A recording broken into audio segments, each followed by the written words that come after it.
Tonight while I was driving, I turned on Fox Sports Radio, and I was listening to the program when they played the opening statement from Steve Kerr, coach of the Golden State Warriors. Now, for a history lesson, in 1996, Steve Kerr's dad was shot by a terrorist and killed.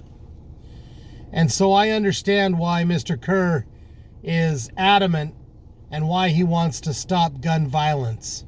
I get it. If my dad had been killed by a gun, I probably would be just as adamant. But here's the thing that Steve Kerr didn't mention in his rant. He mentioned that we need to get this House bill passed that does background checks on people wanting to purchase guns. But what he didn't mention was the fact that there's already a law on the books that does background checks on people wanting to buy guns. And those background checks are very extensive. So if you want to buy a gun, it's going to take you a couple of days to get it. Because that background check has to come back before you can purchase that gun. Now, in what happened today, I'm going to say it again. There's one definite solution to everything. And we don't need to disarm our citizens.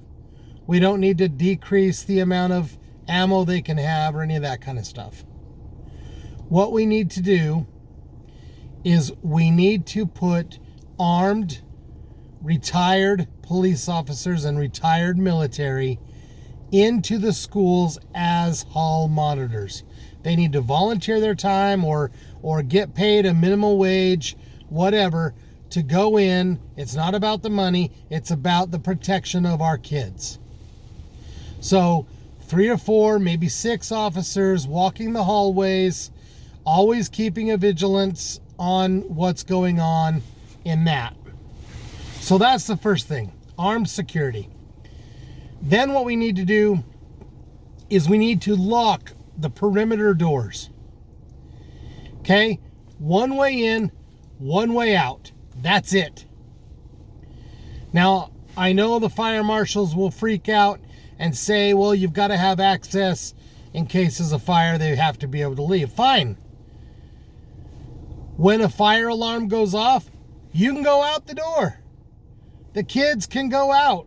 The door opens. It allows people out.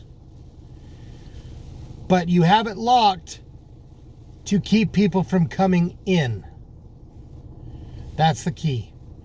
So have them all funnel through the front door, one way in, one way out, and put a metal detector at the front door. Simple. Guy comes in, he's faced with armed security, he's going to think twice about coming into that school and killing kids.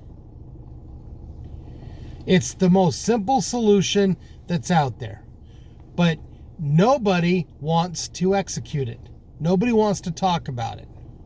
Now, I know in Las Vegas, they have some schools that are like this. They're all locked down, one way in, one way out. That's it.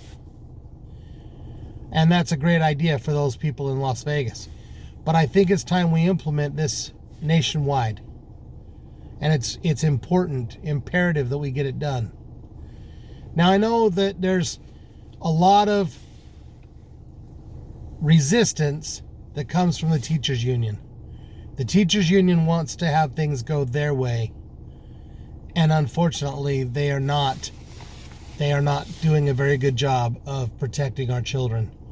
And I think it's about damn time we step up as parents, as grandparents, and we take over where the school board is making their mistakes.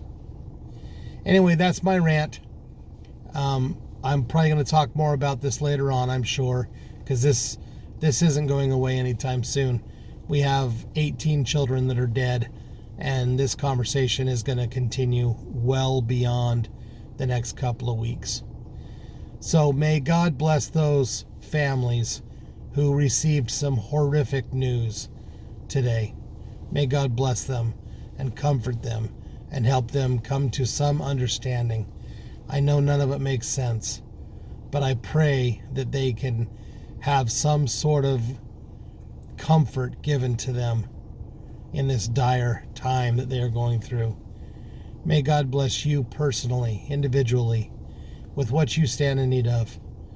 And may God bless these United States, especially our leaders, who seem to be making mistake after mistake after mistake. Come on, God, wake them up. We need to change for the better.